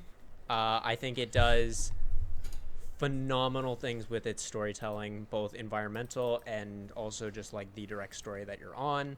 It's Portal 2. I think Portal 2 is phenomenal. I think Portal 2 took what the first one did and expanded on it in every possible way, and it's just GLaDOS is not just this evil, funny character anymore, but now she's charismatic. You actually learn her origin, and it's like actually interesting. It's not just like, it's not dumb. You learn about Cave Johnson, which voiced by J.K. Simmons, and he has some of the best lines in gaming. I think that game does so many great things with its story, and it also feels like a definitive end to Portal. If there is never a Portal 3, I'm fine with that. I think it does. I think it's also Wheelie. Wheelie is just such a great character. He has such a very hilarious arc throughout the whole game, and I just think every character in that game is so... You just get invested in that world so well that it is a little bittersweet when you have to leave it, but you're also okay with that. Can I point out a quick thing? Go Sure. for it. His name is Wheatley. All I mean, right. yeah. Number 15 on the lit. No. That Portal 2 is so good. Are you okay? Are you buffering? Yeah, I'm buffering, totally buffering here. It is so good, and the story is what absolutely propelled me through, and it is such... I'm glad that Valve opened up their wallets and gave them the money they needed to put a proper narrative in that to pull you through the game, because that game absolutely deserved it. And that last Portal you launch at the very end did not see that coming. Like, they set it up so well. They set it up so well. They tease it throughout, like what the white goo is, and then just as soon as you see it, it's almost like you have that both you and the character have the aha moment, like, oh shit, and then it happens. Oh shit, do it. Yeah. I think that story is better than South Park. I'll take it. So it's gonna go at number 2. All right. So I'm just gonna go ahead and read the list off right now. Going from the bottom to the top, we have 8 games on it. And starting out at number 8, we have The Walking Dead Season 1, as presented by Mitch. Pokemon Black and White, as also presented by Mitch. BioShock Infinite, presented by Alex. Spider-Man for the PS4, presented by Nathan. Half-Life 2, Episode 1 and 2, presented by Cozy. South Park and the Stick of Truth, presented by Nathan. Portal 2, presented by Alex. And Gone Home, presented by Cozy. So, here's how the last 4 games that you guys are going to present is going to work. Cozy, I would like you to just not describe the game, but Okay. just say the title of the game. Okay, just the title. Interesting. Just tell me the title Okay, I wasn't of certain the if game you want. I wasn't Tell me certain the if you title had of- more instructions than just No. tell the title. Not yet. Tell me the title of the game that you want to present. Okay. Metal Gear Solid. Metal Gear Solid, as in the original. Yes, correct. For the PlayStation 1. This game is now Nathan's game. Nathan, Okay. Ooh. I want you to argue why this game needs to be on the list. Why does Metal Gear Solid need to be on this list? So I've never played a Metal Gear Solid game. They're developed by Hideo Kojima. They have a nonsensical plot, which you need to go back and watch many YouTube videos to understand, even if you have played the game. But for the people who've invested time in those games, it means a lot to them. There's something about a big boss and then a Solid Snake, and it jumps between the 2 different timelines, or the times between the different games. And you play one game as a naked katana-wielding ninja, for part of it, but we're talking about the first one. There's espionage. Espionage is always fun. Oh, wait, there's something with Psycho Mantis and something with the code on the inside of the DVD or the CD cover for the game where you have to like something Ocelot is a thing, right? He knows that you were playing He's in Castlevania. there. Yeah, Psycho Mantis can read your save files, and he can make you have to plug your controller into the second spot, which is a neat trick. It's a very neat trick, and one that I'm quite sure people could not figure out for the life of them, especially back then. You Pre-internet, yeah. Pre-internet. That's not pre-internet. Yeah, almost. but it was. It's hard. on It's the the cusp precipice of it. internet. Most majority of people who- didn't have who internet. Just bought the game and played it. Didn't have that.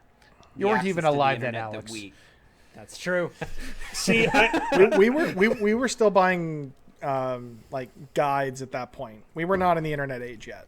No, see, that's not true because I went to n64.com, which is now currently IGN.com. That's what the site was initially called, and I was able to get help with the 120 stars for Super Mario 64, and that was pre-PlayStation on the internet. So, see, I specifically chose this game because my whole argument was going to be that it features. No, you don't get to the argue here, Cozy. Metal Gear Solid let AJ introspection do what and he weirdness, but it's much more, straightforward than a lot of its sequels.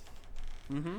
But Let anyways, AJ host his game how he wants. It's chaos. Unfortunately, it's Nathan's game now, and I got to go based on his argument for it. Chaos reigns here, baby. So wait. Let me get a clarification on the rules. So Yep. Nathan is arguing for Cozy and where that spot is going to be, and then when it gets placed, that's going to be Cozy's game, or is it going to be? No, I thought it was I was going to Nathan's say, game. like, what prevents me from sinking someone else's suggestion by just giving a really weak argument? No, you're arguing for your game. Like that's now It's Nathan's now game, your. right? Okay. It's now Nathan's game. Okay. Yeah. Okay, So- got it. I was confused a little. Yeah. Yes, that it's makes now more Na- sense. It's I didn't now expect Nathan's this game. curveball. Yeah. So okay, You're what welcome. also stops us from just saying a really shitty game? You know what? Nothing. It's the game we're gonna play. AJ, where's it going on the list? Great. This is The original Half-Life. Nathan's game Metal is Gear. going. No, Metal Gear. Metal Gear Sorry. Solid. Yeah, Metal Gear Solid. What did I say? Half-Life. Half-Life. Okay, I was reading here. Would have made a better You should- argument for that. Yeah, fair enough. I think it's gonna have to go.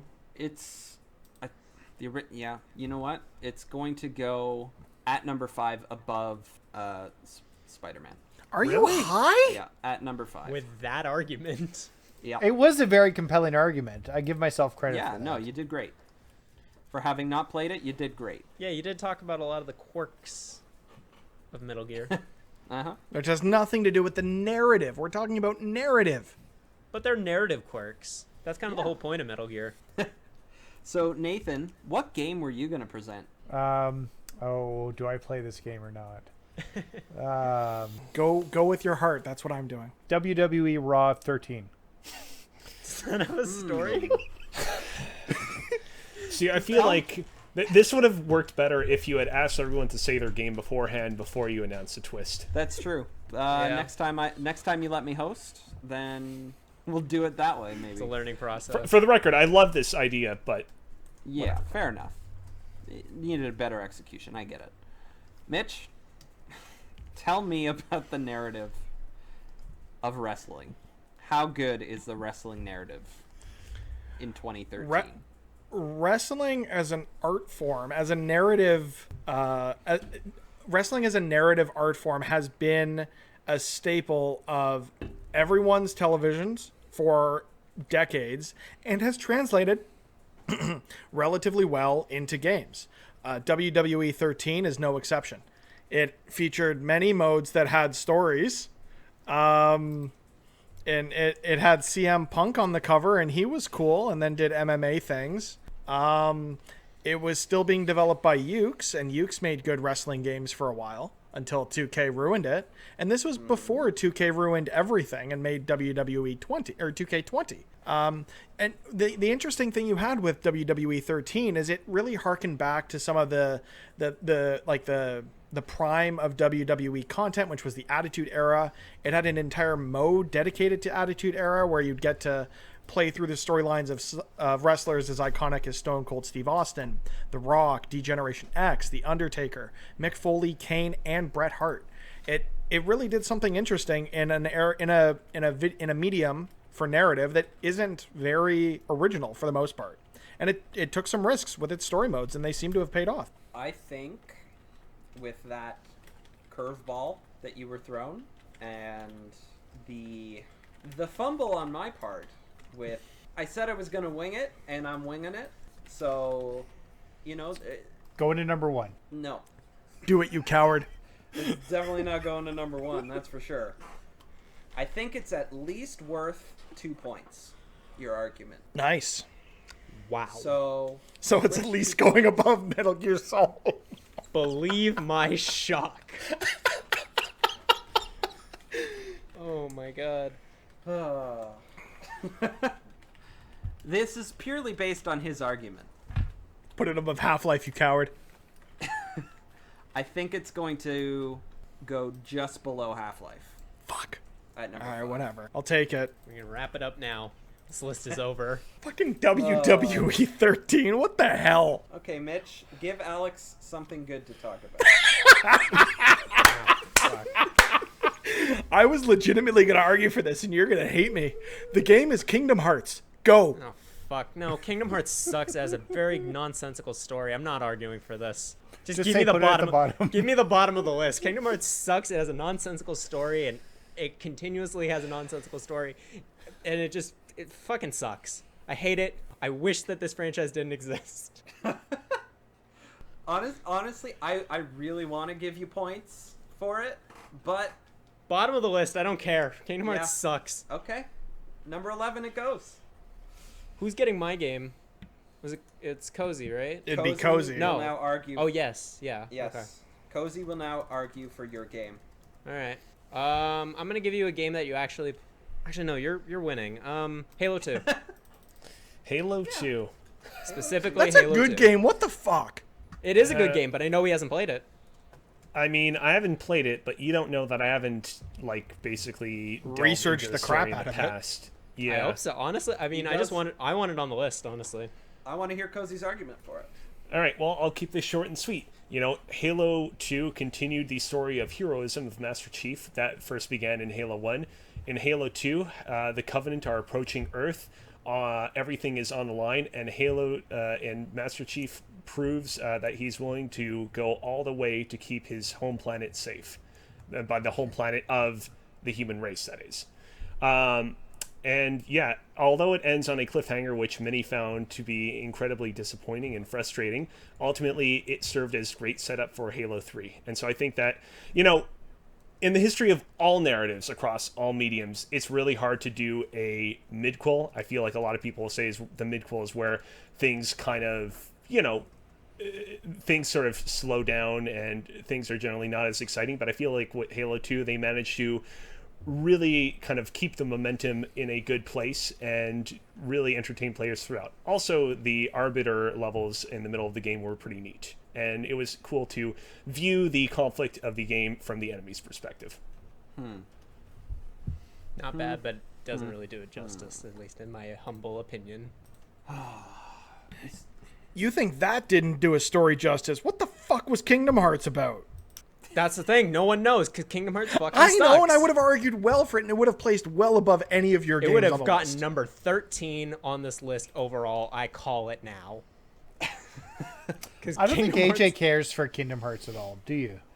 I wish I did care about Kingdom Hearts. But you're a sensible person, so you don't. But I had a good argument to make for it, and it would have But spoken it's to him. still Kingdom Hearts, though. That's the problem here. All right, where are you putting Halo 2? I'm sorry, I keep derailing this. Halo 2 is a very good setup for what comes next in Halo 3, where you finish the fight. But it does have that cliffhanger ending.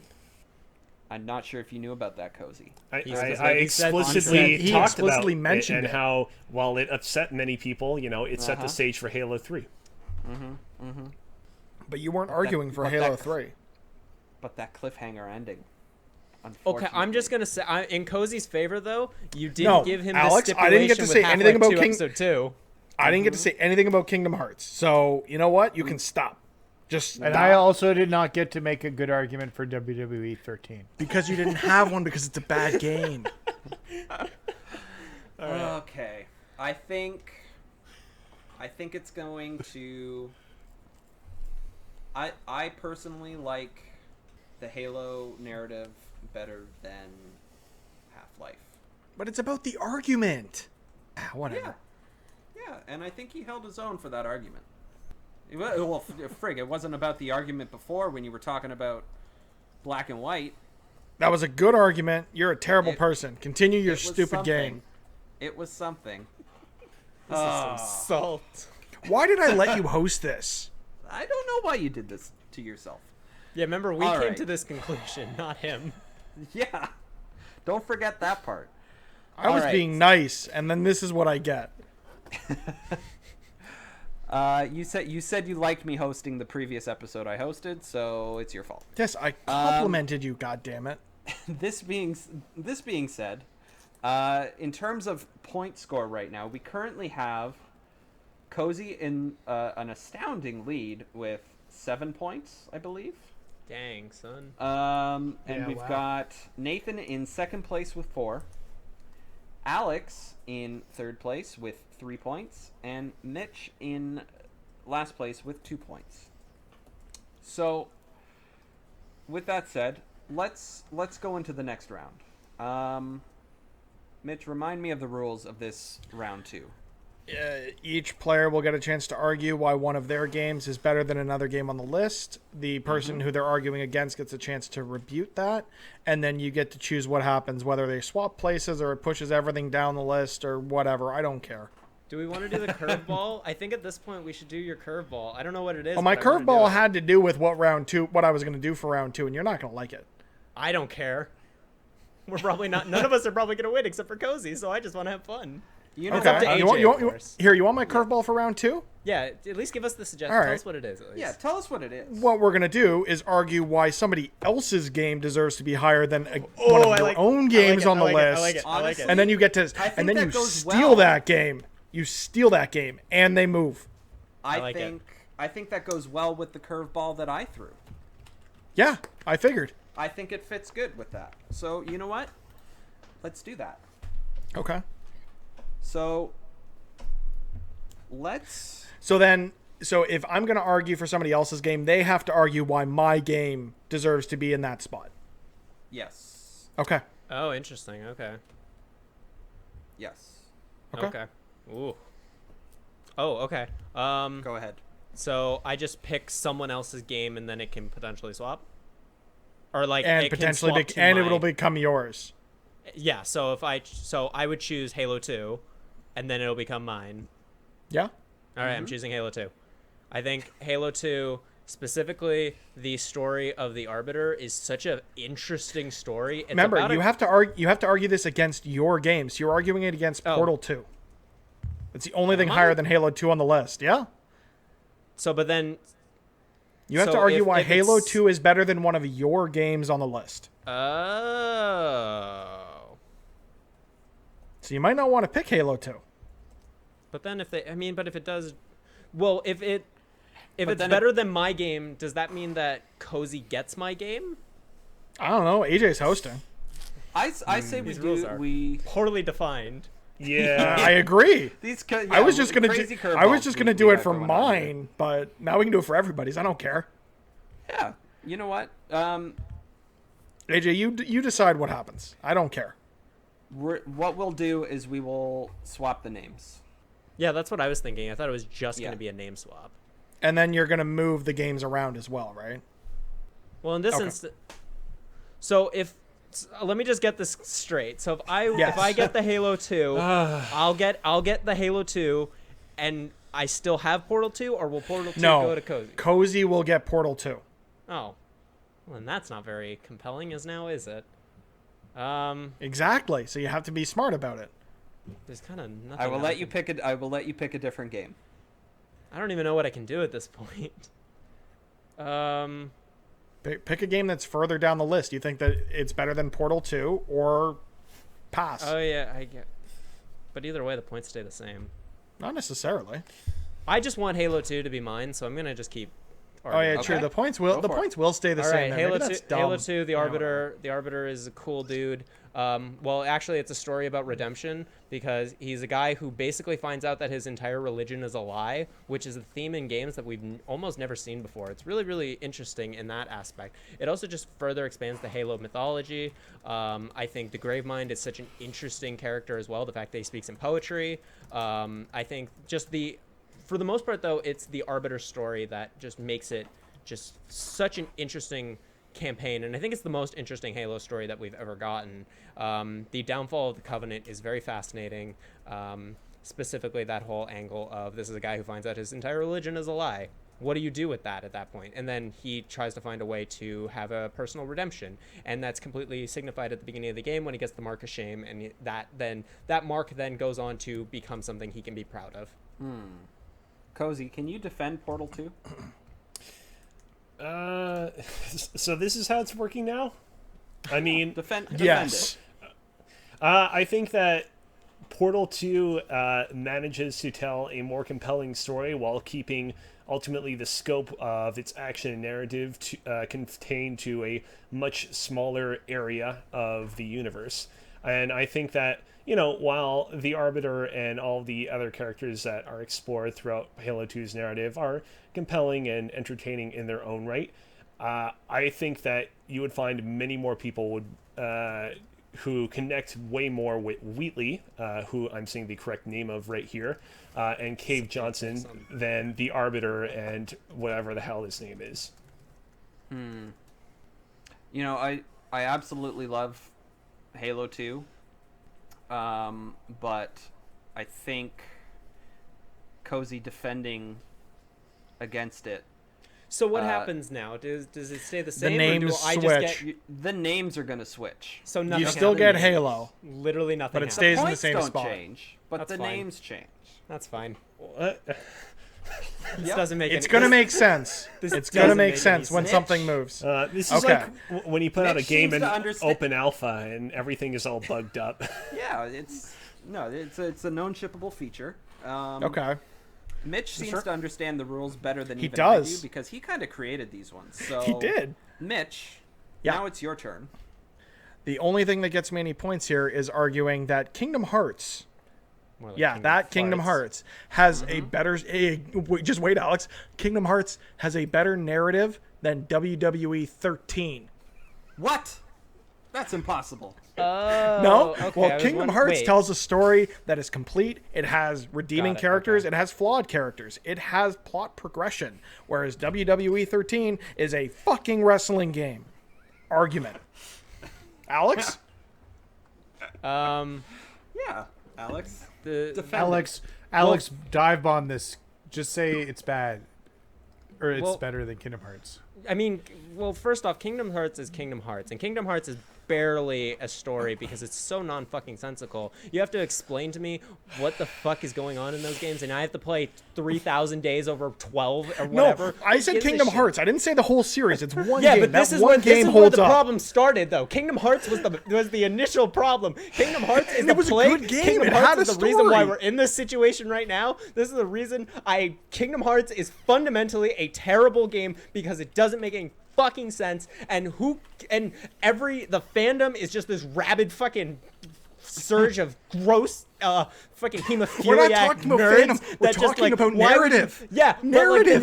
the narrative is Narrative. the reason why we got all these things, and so therefore fundamentally objectively the narrative is bad because it spawned all the terribleness in the world now. Kingdom Hearts is the reason why the world is terrible, and fucking you can't tell me otherwise. He didn't say anything about WWE 13. WWE Not is one at word. least a game that I can How do you play know? You and haven't have played it. fun with, and I can enjoy it because it's not Kingdom Hearts, and therefore it has a better story for me.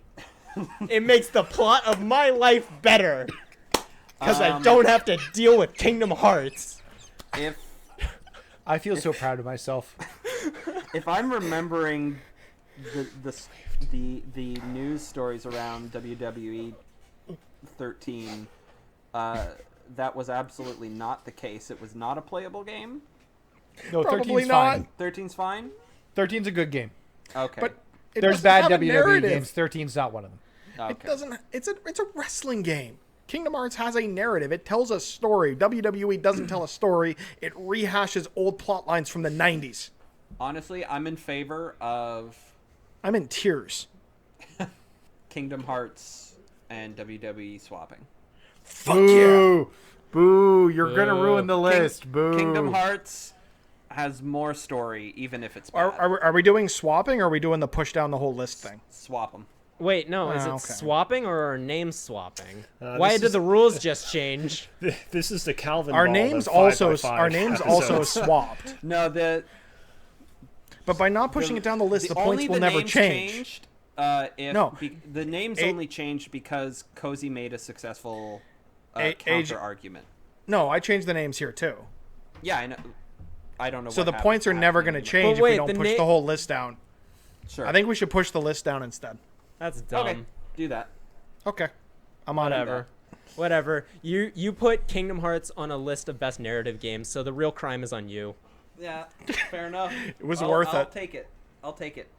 This list still looks awful, just for the record. You're welcome. This list is Nathan. fundamentally broken. Agreed. Yes. It's your turn. We have 2 more to go. 2 more, and I don't we'll understand finally the- be free of this. So, Nathan, wait, just Nathan, to clarify, I have to pick a game that's not mine and argue against a game that is mine? Yes, and you will Yes. lose that game and gain the game that you're arguing. If you're right, it'll push everything down the list. If you're wrong, the other person takes your higher spot. So, really, if I want points, how many points am I at? I'm like tied with Alex right now. So to win, I need to get 2, or to get second, I need to get 2 points. Okay, so I'm gonna make an argument for why. It's got to be something lower than BioShock if you want to push that off the list. Yeah, fuck, they lose 2 games. And they're good. You're welcome. One of them's good. Okay, so I'm gonna have to take The Walking Dead season 1, and I know AJ's already got a disposition against it because of his technical issues. But what I will say is, if you can look beyond the technical issues that AJ had, I feel like there is a compelling story, and it is worthy of being on this list. The Walking Dead, when you look at what it did in that game and with the narrative, set off a path for Telltale Games, which eventually ends in financial ruin and closure, but creates a steady stream of strong narrative games out of that one. It deserves to be on this list, and I would put it above the South Park, The Stick of Truth. Is he allowed to do that considering he's arguing against himself? No, he's not. I just changed Walking Dead to Nathan and South Park to Mitch, Okay, so the which rules are the rules changed of the again. game. No, they didn't. Those are the rules. That was Nathan's game, and he was arguing my game is better than his game, so I get his game and he gets my game. It's clear. Okay, so I Now I get to argue why Stick of Truth deserves to be higher than The Walking Dead season 1. Right? AJ? That's what's happening here? you know what? You made these rules. I did. You and shouldn't have let me do that. I trusted you, Mitch. So You shouldn't have. really,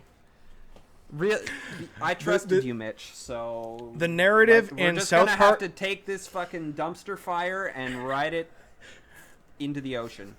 The narrative in the South Park Stick of Truth is a miracle that it got out the door. We know there were issues in terms of getting the game developed.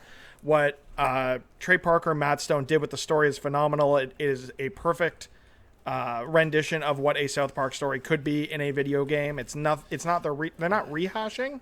They're telling a completely new story, and it's a story that they were able to wrap up within the context of a single game.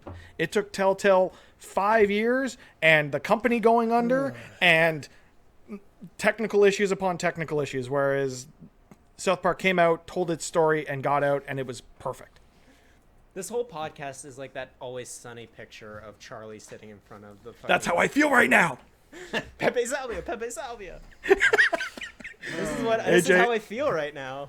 AJ, what's your judgment? Honestly, I think you made the more compelling counter argument. So it stays where it is? Yes. Okay. Sorry, Nathan. Yeah, it is what it is. I don't think I could win this game. Yeah, It's Cozy's pretty fucking messed up. sweeping this one. apparently. Speaking of cozy, But this could screw him if he picks one of his games high up on the list. Well, he shouldn't. He should pick Half-Life. If he wanted to be a jerk, yeah, you wouldn't let the person winning go At last. this point in the game, are we allowed to still make up new rules? Yes, Technically, you you do can whatever you pass. want. what? Why Just not? pass. All right, I make up a new rule. I'm allowed to abstain from doing anything, which means that I win. Yeah. I'm okay with that. You know what? Yeah, yeah. Okay. Fair enough. And I so, think we put all this one learned that the down. best video game narrative was this episode. was the friends we made along the way. It made as Alex much sense hates as a me. Kingdom Hearts game. Yeah, basically. Kingdom Hearts made the list. Oh, there. There, Just remember, we did it. you did that, AJ. You put Kingdom Hearts on this list. Yeah. Pure chaos. You know what right. I'm really proud of? The WWE 13 is on our top 10 narrative lists. Above Metal Gear. I feel really proud of that. All right, so going from the bottom to the top, The Walking Dead Season 1, Wrong. which gave Nathan no points. Pokemon Black and White gave Mitch no points. Fine. Bioshock Infinite gave Alex 1 point. Glad it's Spider-Man based on the list. PS4 gave Nathan 1 point. Metal Gear Solid gave Nathan 1 point. WWE 13 gave Alex 1 point. Kingdom Hearts gave Mitch 1 point. I'll take it. Half-Life 2 Episode 1 and 2 gave Cozy 2 points. Halo 2 gave Alex 2 points. South Park and the Stick of Truth gave Mitch 2 points. Let's Portal go, doggy 2 dog. gave Cozy 2 points. And Gone Home gave Cozy 3 points. The first half of this list is not terrible. Then Uh-huh. it goes Until downhill you hit WWE. really, really fast. Downhill at Kingdom Hearts? Absolutely. No. Downhill at Although Halo I 2. will Rolls say- off a fucking cliff at Kingdom Halo Hearts. 2 had no ending. At least Kingdom Yes, it Hearts did. ended. No, it It's didn't. set up. It's set up, and if you Yeah, play it's set up. It didn't gives have this- its own. Of course, I played it. It didn't have its own complete story. It's AJ, set up a whole bunch of AJ, I stuff, need you to but take it- control of this episode. Cliffhangers All right, are a boys. good storytelling tool when the game actually Okay. finishes. At least Half-Life Not when the 2 internet at least it goes actually insane ended when you have the a- story, unlike That Half-Life is 1 and gonna do Episode it 2. for this episode of Press YYZ. Also, Arbiter's story came to a conclusion. Fuck you. AJ, please finish. Episode 21 is wrapped in the books as probably one of the best episodes we've ever done. I can tell You you. didn't that announce much. that. You forgot to announce that Cozy won the game. Cozy, Congratulations. congratulations. Thank you. won 5x5 this week. Yeah, like I said, next 5x5 I'm going to have to host to even out the game. Absolutely. curveballs, and please. throw all the curveballs you want, Or at Oh, least yes. and think, we'll make the best think list about ever. them before you say them. Kingdom Hearts deserved the spot it got on the list. Next week, what are we going to talk about? It wasn't 'Cause number It 15, seems so like it we're didn't still deserve going to it. touch each other's butts, according to this doc. Well, we talked about this a little bit, and we're thinking that Nathan is going to be hosting next week's episode and doing what we initially were going to do a couple weeks ago, and do the PS Plus video game rehab. Video game rehab. I forgot the name of the show. Alright. Yeah. Service rehab in this case. Okay, Video game Sounds- adjacent. Sounds great. we're taking I'm PlayStation to rehab. absolutely. And maybe it'll turn into a 5x5. Who knows? Who knows? With the That rules would you be guys let me come up only- with, maybe. Only time will tell. Nathan, Yo. how can people find you? You can find me at such places like Twitter at _NMAC, as well as I write reviews for PS4blog.net, so please go check that out. Nothing to pimp this week. But yeah, go check that out. Also, if you get a chance, play that narrative classic, WWE 13. I heard that Press YYZ says it's the 7th best narrative classic of all time. Of all time. Definitive. Of all time. Alex. Definitively. Where can people find you? It's like 100 degrees in this fucking room. You can I find think me that's on partly your fault. No, I have 3 fans on currently. This is just how this room is, but regardless, whatever. On Twitter, I'm blatantly _Alex. On Instagram, I'm blatantly Alex. And on YouTube, I am blatantly Alex, and I'm working on a new video, and it's going to be really exciting. Wonderful. Cozy, how can people find you? Find me on Twitter at Alex Kazina, and you can find me on Twitch at twitch.tv/CozyBearLive. I'm going to be checking out the Isle of Armor just after this episode ends. Sounds fantastic. And Mitch, where can people find you? You can find me here every week. Twitter.com/PressYYZ, Twitch.tv/PressYYZ. You can find me personally on Twitter and Instagram at Mr. Mitch George. And hopefully, with enough, audience feedback, I can convince Alex to let me walk him through Kingdom Hearts. For charity. Why did you have For to charity. say that? Yeah. For the Ooh, kids. yeah. For charity. For For the kids. Black Lives Matter. We can raise money for it. I would need a way to stream it, but We'll figure it think out. about it. It's We'll it's figure gonna happen. something- I'm I sure- promise. yeah. We still need to do that Steam controller thing, don't we? that's been scrapped. I'm actually that's going into my new video. Okay, fair enough. That being said, I have been your arbiter of chaos this week, AJ. Ain't Fraser. that the You can fucking find truth? Me, you can find me all over the internet, Twitter, Instagram, all those Reddit, all those fun places. Times Hero, capital T, capital H. And I think we're gonna call it. So thank you to my co-hosts for letting me host again this week. We'll see how long until you It won't let me be host 5 by again. 5, that's for sure. It won't be that. And thank you all for watching. And thanks for playing.